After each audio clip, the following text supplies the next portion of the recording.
How you doing? Better than the folks here. I mean, the people from Gross Towers, the people from the neighborhood are really inspirational. I mean, they're going through far more tonight than I am. I'll stay up a couple hours if there's any chance I can make their night a little bit better. And we've seen folks from 13th Street, folks from Allen Street coming out here. We have just a great community spirit, like you said, Bo. We have volunteers from the community who have no particular affiliation. Obviously, our Bureau of Health is running the show here, along with our EMS department and the Red Cross. And everybody's just been incredible in pulling together for these folks and making sure they're all comfortable. And again, I'm speaking with Allentown City Councilman Peter Schweyer, and you and Councilman Mike DeMore have been passing out water. And if we look behind us, you can see it's an old group here, but they all have a lot of spirit. Can you kind of talk about how people's spirits have been over the past several hours? Well, just about 5 minutes ago, I heard a group over there singing in the corner, trying to keep their spirits up, and people are using cell phones, calling family members and friends and checking in. You're seeing a lot of that, and we've seen just a conversation. I mean, they're all neighbors. At the end of the day, they live on the same floor in the same building with each other, and they know each other. They're comfortable with each other. So it's been terrible circumstances, most certainly, but it's great to see the spirit of a whole bunch of good people from Allentown pulling together a night like tonight. And I know the county has talked about, at least to us, that they have a plan for all this, and it seems like the plan, at least transporting people from the Gross Towers and East Towers to here at Ag Hall, has gone off pretty much without a hitch. We had, I believe, 15 buses from Atlanta who came, and they had their designated pickup point. They were there in a relatively short amount of time. They were on standby for when when the neighbors are able to go back to their homes, their apartments, and they'll be taken back. We had emergency management crew was on the scene immediately, both Lehigh County and our own city emergency management. We prepare for these situations, and it's tragic and it's a terrible night, but we are prepared for it, and residents should feel safe and secure knowing that. Well, I know you told me that Councilman DeMore's jacket is off. He's your ride, so you're going to be here for a while, but thank you very, very much for joining us, Pete. I really appreciate it. And Pete Schweyer was just talking about how many Atlanta buses have been used, and I was told that there have been 6 full Atlanta buses have come to Ag Hall. That's brought about 700 people to Ag Hall here at the fairgrounds in Allentown, and right now we have about 186 are left, and you can just take a look at them right now. And guys, it's 2:30 in the morning, so pretty much I would be asleep. I think you guys would be asleep, and so would everybody here, but everybody is up. People are in really, really good spirits, and I think that's a really good thing to take away from this situation tonight, is that through any type of adversity, any type of inconvenience, these people are just really banding together, and they know that, hey, situations happen, and you just have to make the best of things. So far, that's what's going on here at Ag Hall, and again, they don't know exactly what time they'll be able to get people back into their homes. Robin, Wendy? Bo, you were commenting about how everybody in good spirits and people coming together, and we were commenting earlier about how disasters like this seem to bring out the best in people, and I guess you're seeing that firsthand. Well, we really are. Peter Schweyer is here, Mike DeMore is here. There's been other city leaders who have been here tonight just helping out. And again, guys, it's 2:30 in the morning. It's 10 to 15 degrees outside, and nobody's leaving. I mean, everybody wants to make sure that everybody here just gets home safe and they're in good spirits, and we can get through this, as good as possible. All right, Bo Koltnow reporting from Ag Hall. Thanks, Bo. Thanks for the update, Bo. And it's good to know on a tough night like this that the spirits are fairly high. Over there at Ag Hall, where 186 people are trying to make the best of it tonight, also making contact with their family members best they can by cell phone, and just trying to get through a difficult ordeal for a group of almost entirely elderly folks, it sounds like. Right, and just to kind of put things into perspective here for you, you can see that earlier banner there up at the top. That's for that picture that you're looking at. That's some chopper video from what is several hours ago at this point, earlier in the night. And then that picture down in the lower right-hand part of your screen is a live video from right now being fed to us from the scene. And we've been looking at that shot for a good part of the night now, and we've been commenting about how it's changed. Now, seeing it in both frames right now, and you've seen how it's changed, and whether or not that they're making some progress, and you can see all of the flames that were there earlier, and now it's just a lot of smoke. And even over to the right-hand part of the screen where we were seeing some flare-ups earlier, we're seeing some sky. So we're trying to be optimistic out here for a while now and thinking they're getting the upper hand. We're still seeing some flames down there in the lower corner of the screen, the left-hand corner there, but as you compare it to the shot that you just saw up in that upper left-hand corner a moment ago, a big difference. There were a lot of flames. Anybody who has been out at a scene of a fire knows a lot of times it's a lot more smoke than anything else. You don't always see flames. And this one, not the case, as you can see in some of this video from earlier. There were a lot of flames. In fact, we were showing Skycam from our Skycams, video from our Skycams from the PPL and from up here on South Mountain, and you could see the flames from miles away. Yeah, so you could. This was a serious fire. Because that's what it looked like a few hours ago in that left-hand shot there. It was really something. It was really going, and really going for quite a long time, too. So it is encouraging, I think we can say, to see what it looks like now, to see that the huge flames are not what they were, and even the cloud of smoke does not appear what it was. And I think you said some people said that the smell in their neighborhoods seems to be dying down a little bit, which is also very good news, too. And if you're looking, I'm sorry to cut you off, that right-hand screen again, we were commenting earlier from PPL, I'm guessing this is still that PPL shot. There was so much smoke you couldn't see what was down in that lower right-hand corner. Now we can see the peaks of some of the houses there. So the smoke is definitely clearing out, and it's not being fed anymore from, it looks like, from that row. So I have to imagine that that's a good sign. And if you're seeing some of that orange there and blinking, I'm guessing that's the reflection from those fire truck. Looks more like the flashing of lights. The flashing lights. So that's. And here's our main shot, you might say, down on Allen Street, looking toward MAB, and you know, you hesitate to draw conclusions from this kind of thing, and of course there seems to be once again some more flame springing up on the left-hand side there. So it's hard to say, and I know, as we have been saying, they'll be anxious and very glad to tell us that they've been able to get to that gas line and finally get it cut off. And you can imagine how difficult it is. I don't know what they're doing to cut it off. Does it mean digging a hole in the street to access the mains that feed this area? You know, who knows? In fact, I wouldn't be surprised by having said that somebody pops onto our email or Facebook comments who knows something about that.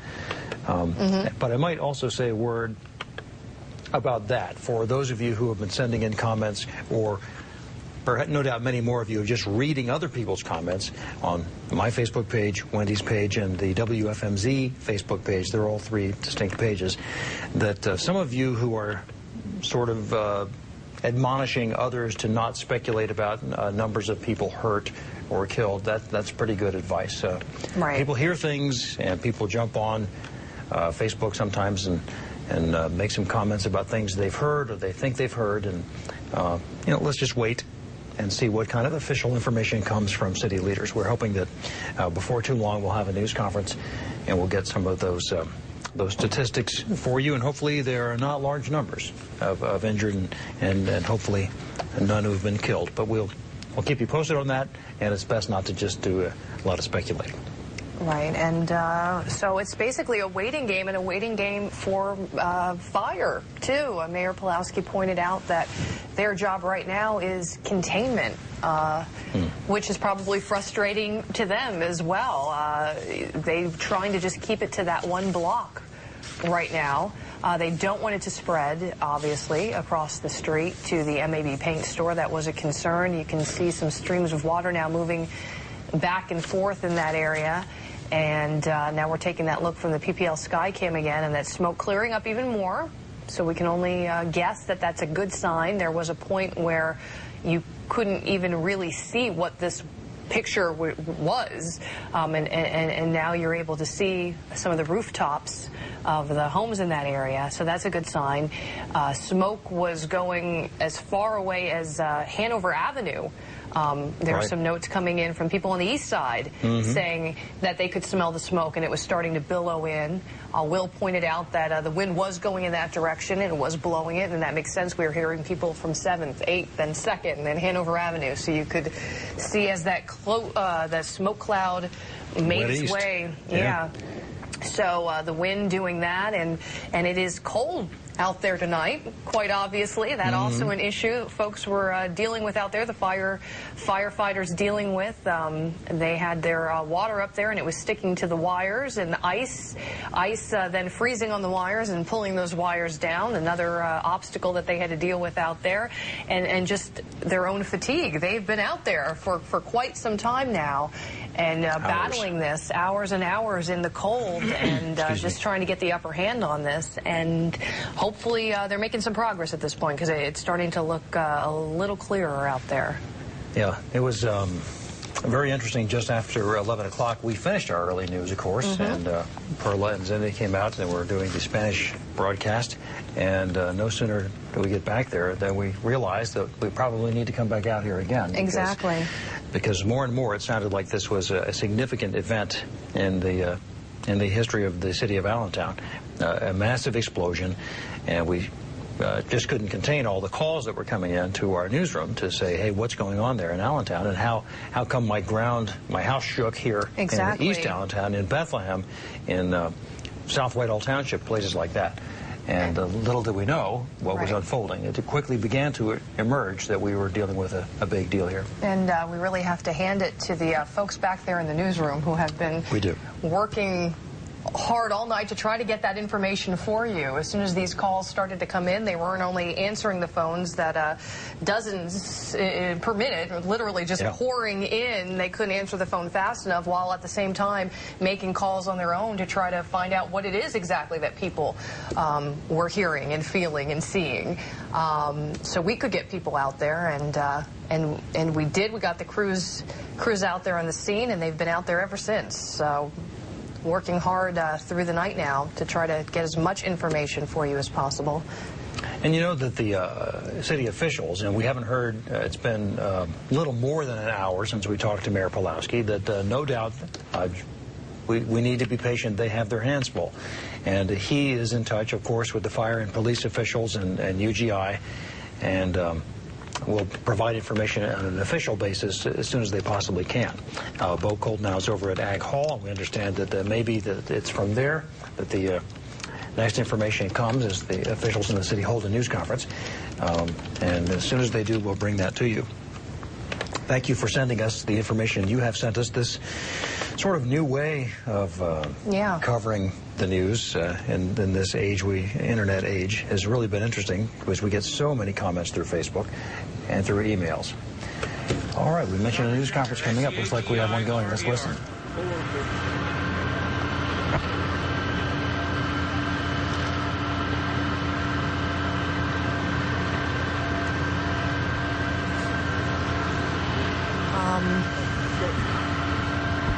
Obviously, we're waiting for a member of the Allentown Fire Department. Okay, we ready? Yep. Go ahead. All right.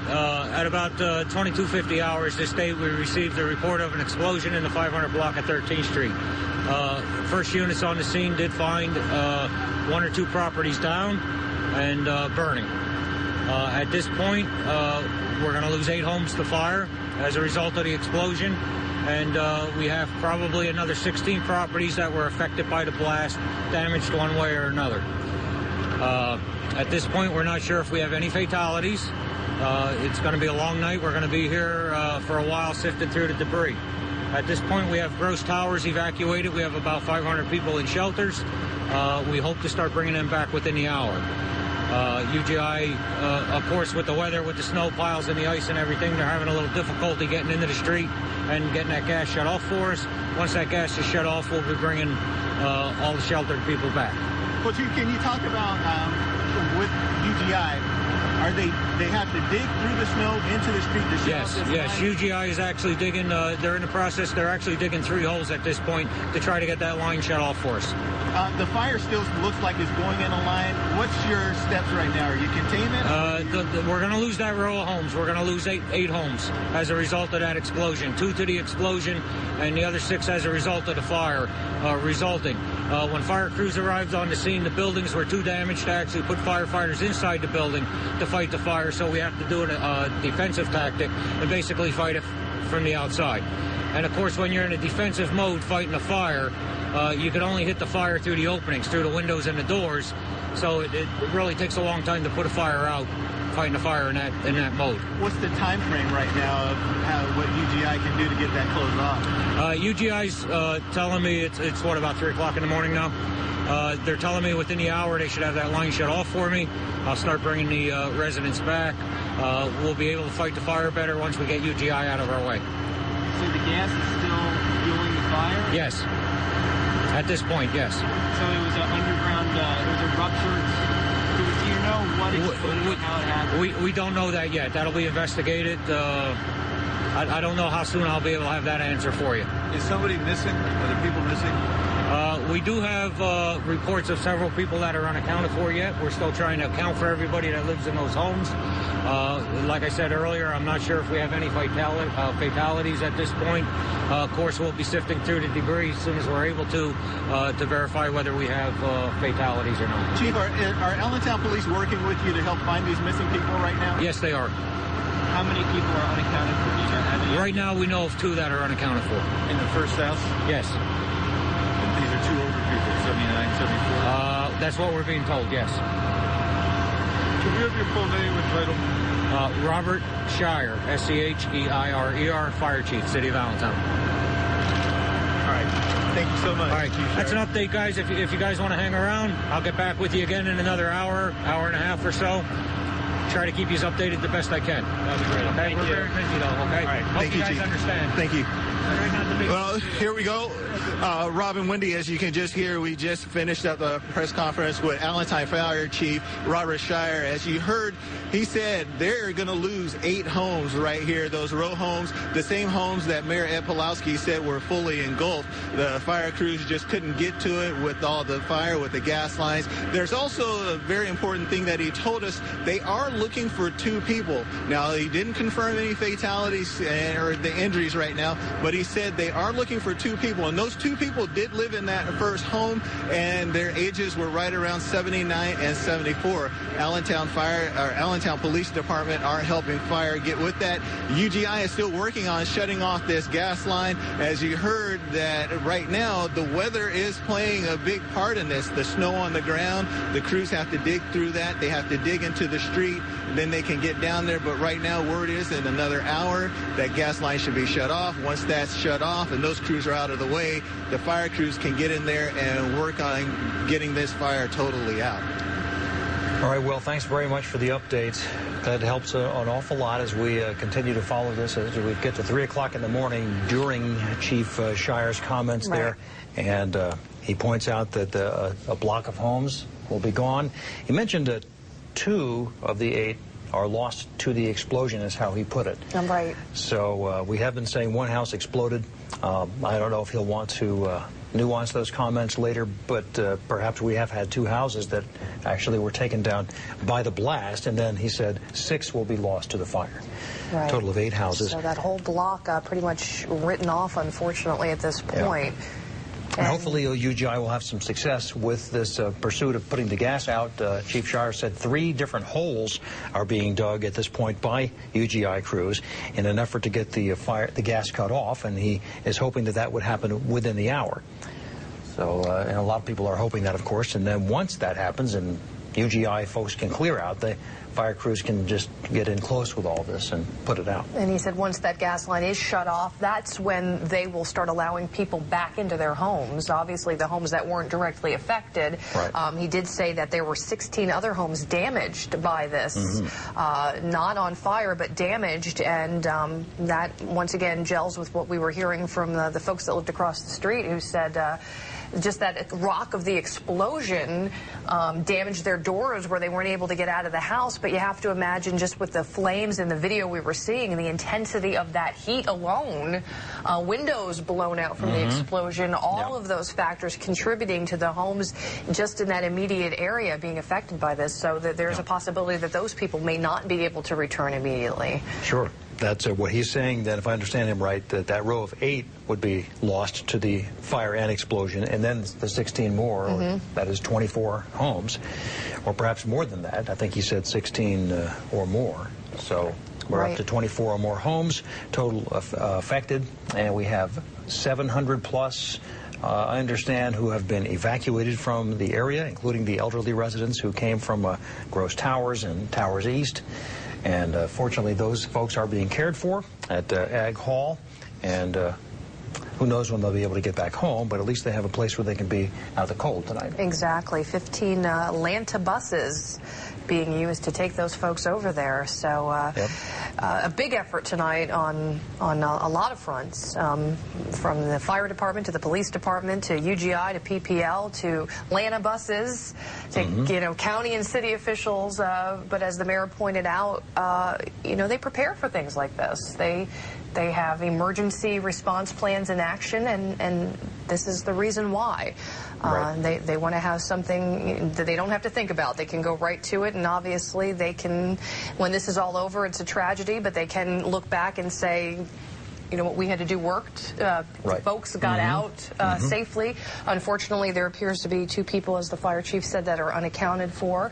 But when you consider 8 houses and possibly 24 houses or so involved in this, and all of those people and the time of night, that all of those people have stories of being able to get out and help one another get out. It is truly amazing to some degree that there weren't more injuries. It is. We will no doubt hear a lot more about that tomorrow, and more about the stories of people who were running for their lives out into the cold, and stories of people like Jose, one of our callers, who were heroes tonight because they were out there knocking on their neighbors' doors, doing their best to get people out.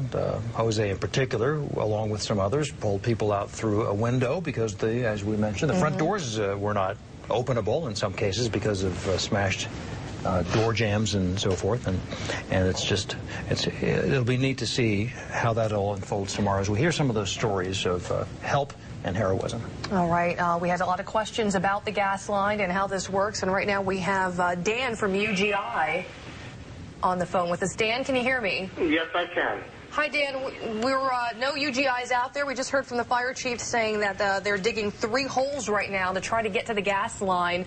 What's the procedure in an event like this? Well, right now, UGI had been called out to respond to a reported explosion at that 544 North 13th Street. When we arrived there, it was confirmed that building had exploded. At this point in time, there is no known reason for that explosion. We're in the process right now, our crews are out there in the process of trying to, shut down the natural gas in that affected area. So, we can, make sure that, there is no natural gas flowing to the affected homes in that area. I'm not sure, the whole area has been evacuated. I think we right now have approximately 500 to 600 residents that have been evacuated. They are at from what I'm being told from the fire, they're at the local Jewish Community Center as well as Ag Hall. Once we get the gas main shut down in this area, we will, for the residents that we can get back into their homes that weren't directly affected by this, we will try to get them back as soon as we can. So right now, the main focus is to make the area safe. Try to get the natural gas mains and services in the direct vicinity of where this explosion was shut off. Dan, the fire chief referred to the digging of some holes. Is that in layman's terms how this is done? They've got to blast their way under the street to get to some kind of valves that they shut off? Well, for these type of mains that we have in this specific area, it is what we would call low pressure gas lines. So valves aren't always in the areas where you need them because of the lower pressure for these. So to to minimize the impact of this area, what the crews do is they expose the main, and we are in the process of what we shoot.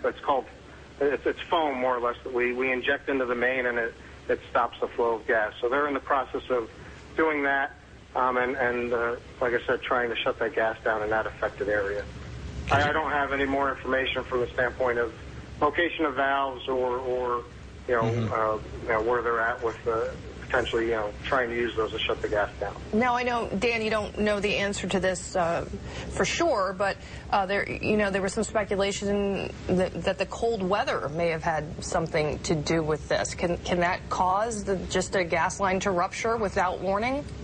Actually, I mean, as of now, there is no known reason. We're not sure if this was natural gas or not. We're treating that as a precautionary measure to make sure we get the gas shut down, and there are no extra dangerous situations that could occur. So, to comment on the weather that might have caused this or not, you can't really do that at this point in time. But like I said, we're taking this seriously and doing our best to make sure we can make this situation safe. Well, right, and I understand you can't say for sure if it's what caused this, but I mean, hypothetically, in general, can cold weather, freezing and thawing, cause a gas line to break like this? I guess you can say from the standpoint of any thawing and freezing of earth, ground shifts, can potentially break, natural gas mains, sewer lines, water, et cetera. So, that I guess is always a potential, but there is definitely no signs that potentially could have been the cause here, and at this point in time, we don't know. Right. Okay. I know you want to go, Dan, but just to if I heard you right, at this point, as a technical matter, UGI is not acknowledging that this was a gas explosion, but people are working on that assumption. Is that accurate? No, I don't think that's accurate to say at this point in time. How would you put it? How would you put it then? How would I put it? Yes, sir. I guess it was an explosion. We're not really quite sure what caused the explosion, and until we have the natural gas main shut down in that area, and the investigators can get in to determine the cause of that, we sort of have to wait to see. So okay. I still think it's too premature for anyone to jump to any conclusions on the actual cause of this. But again, we'll do everything we can.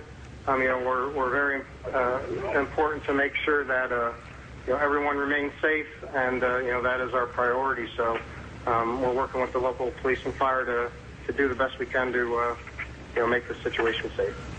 All right, Dan, thanks very much. And we know a lot of people watching are wishing all your people well, that they have success soon at that. Thanks. Okay, thank you guys very much. Sure. All right, Dan Adamo from UGI, and covering their bases, and we don't know for sure, obviously, right. What caused this blast, exactly where it happened, what the circumstances were. It seems that officials are working, of course, under the assumption that a natural gas blast is what's happening here, and that the flames that we've seen for 4 hours have been fueled by natural gas. So they're working to do that, and they're hopefully within the hour we'll have that. Right, and in fairness, in the beginning when we first started this, they did mention that an explosion could have caused the gas line to rupture in the first place. True. So obviously the gas seems to be playing into it, but he doesn't know if it was the gas that caused the explosion. So right. So obviously there's a point there. We can't say what caused the explosion with any certainty yet, and explosions could conceivably wreck gas lines. So, exactly. So. Okay, now we are going to go back out to Ag Hall. I understand we're Bo Koltnow, standing by live where they have an evacuation center set up right now. Bo. Wendy, throughout the night, we've been telling you that people here have been in good spirits, and for the most part, that's the case. But literally about 2 minutes ago, a family was just brought in that lost their house. I'm told that they're now homeless, and their demeanor is quite different than the 186 people you see behind me, and they are getting quite tired. And now I'm going to be joined by Janice Osborne. She's the director of the Red Cross. Janice, thank you for joining me. You're welcome, Bo. First thing I want to ask you, when a situation like this happens, it's very late at night, it's very cold at night. What challenges does that give to the Red Cross to make sure that everything goes smooth? Well, we're always prepared, and one of the things that we do have, obviously, is blankets and things like that. You can see the people that are behind us right now are being sheltered with those blankets. It's a feeling of comfort and security right now. We're also providing hot coffee and food and snacks for the people, just for that sense of comfort, to keep people warm and keep everybody out of the cold. And earlier, the director of Allentown Paramedics mentioned that it could be many, many hours before these people can get back into their home in Grosse Hall. And you mentioned that, is it a Comfort Inn? Are they opening up to people? Actually, the Comfort Suites in Dorneyville has very graciously opened its doors to the families who have been affected in the houses that were affected by the gas explosion. The Grosse Tower residents, they will be helped actually by the Housing Authority itself. So it's just a wait and see right now as to when they can get back in. And opposed to, I guess, summertime when it's warm out. It's very cold outside. We have an aging population who had to be transferred, several city blocks, had to be outside for quite a while. I mean, what danger does that pose to, people who are 80, 70, 80, 90 years old? Well, certainly just the tragedy of just, it was late at night, it's cold, your whole life is disrupted, you don't know what's going on. But, we want to thank the people at Atlanta Bus Service for actually bringing everybody over here in a very orderly manner. We have nurses here from the county who are actually, keeping tabs on everyone, and paramedics in here. So they're here in a good and a very safe environment. And the Housing Authority is keeping track of how everything is going and answering any concerns that people may have. And you just mentioned to me that there's a mental health specialist here. Why is someone like that brought into this situation? When you have a tragedy like this, especially such a large one, the trauma of this, we have licensed mental health volunteers on call at all times. John Weaver's here tonight to talk to residents who have been affected, those who have been evacuated. Some of the people at Grosse Towers this is their second evacuation many years ago when they had the explosion at Grosse Towers. So to come back and kind of talk, just kind of gauge the feel and see what the temperament is right now. And throughout the night we've been saying that the temperament has been great from these older folks, but it's getting late into the night. It's going to be 3:30 pretty soon. There's, no end in sight apparently for these people when they're going to get back. What challenges does that then pose on the Red Cross, just to make sure that everyone's spirits are still lifted and you don't start to get, I guess, into that maybe depressive state? Yeah, well, we'll do everything that we can just to keep people comfortable. If cots need to be brought in, we'll do that. And certainly a lot of the people who have particular ailments or physical ailments will not be able to stay on the cots. So at that point, we'll work with the Housing Authority to get the people moved out into another more comfortable environment. But for right now, it's just a wait and see. And for the most part, people have come in healthy. There hasn't been too much trauma brought into the Ag Hall? No, not at all. People in walkers and with oxygen tanks and stuff, but paramedics are on the scene here, so taking good care of everyone. Hey, Janice, I really, really appreciate it. Thank you very, very much. You're very welcome. So, again, there's about 186 people here from Grosse Towers throughout the night. 700 individuals were brought to Ag Hall, 6 full Atlanta buses since the explosion happened. And Robin, Wendy, I mentioned when we first kicked this live shot out, there was a family that was brought in. Apparently they've lost their house. I'm looking at them now. There's a small child there. A woman has her face buried in her hands, and you can really just see there's just utter despair because, this just happened, and the reality of the situation obviously is sinking in for those people. So for as good as everyone is doing, there are still the stories of people that have completely... All right, Bo Koltnow. Bo and so many others have been reporting on this explosion and fire tonight and doing great work doing so ever since 10:45, a little after 11. We began to really get a lot of solid information on what was happening, and at 11:30 we came back on the air and have been on since. So we're going to stop our coverage very shortly here, but just to thank all those who have been putting this together, and also many of you out there who've been corresponding with us through our Facebook pages, through emails to the station, and so many phone calls. It has helped us to sort of get a handle on all this tonight, and exactly, and to keep you up to date with the best information that we could possibly bring. And you heard our interview with the UGI spokesman a moment ago. They can't say for sure what caused this, but they are indeed trying to make sure that the natural gas is turned off, and they hope to accomplish that within the hour. As you see in our live picture on the right there, still the billowing clouds and at least some flame in some situations there, it looks like, unless I'm seeing flashing lights. Just an update on that comment. Another Facebook comment, somebody who lives just a block or so away said that they thought it was dying down too. They agreed, and then they looked out and they see more dark smoke and more flames starting to pop up in some places. So still burning out there. So hopefully they'll get that main line shut off and be able to get some headway, and like the fire chief said, and get his crews in there and start going through the debris. And he said their night's not even close to being over yet. They have a lot of work ahead of them out there. Exactly right. And also, so just on that note, 5 o'clock, the Allentown School District's going to make an announcement of whether or not they're going to have the school, the Luis Ramos School in that area just a couple blocks away, whether or not they're going to be able to open, whether or not they'll be allowed to open. So that's something, if you're waiting on word for that, they're going to make a decision around 5 a.m. All right, and just to recap, before we depart from you on the air for a couple of hours, although if need be, we could break back in, but 8 homes wiped out by explosion and fire. The fire chief says 2 of the homes taken down by the explosion, 6 others lost to fire. An entire block of 8, he says, will be lost, and 16 others, perhaps more, affected, damaged in some way by the explosion and fire there. And 2 people unaccounted for, believed to be 2 elderly folks who lived in the house that was on the end of that row that was indeed leveled in the explosion. Exactly. And we'll have more information on your screen, scrolling along as the evening goes on. And we're going to come back, of course, with full coverage on 69 News Sunrise at 5:30 in the morning. Right. And in the meantime, we will be joining the AccuWeather channel in progress here on Channel 69 on our main channel, so you can watch that if you want to stay with us the next couple of hours and watch the weather information and the latest we have on the. We are going to have the crawl on the screen on the AccuWeather channel. Is that right? Well, we'll continue that information over the AccuWeather channel here on Channel 69. And the Sunrise crews will have the rest in the morning. And you can also head over to WFMZ.com for continuous updates, and we'll take a break, I guess you could say, and we'll have Hasiel and Eve back out here in about 2 hours. All right. Thanks for watching our special coverage. Good night.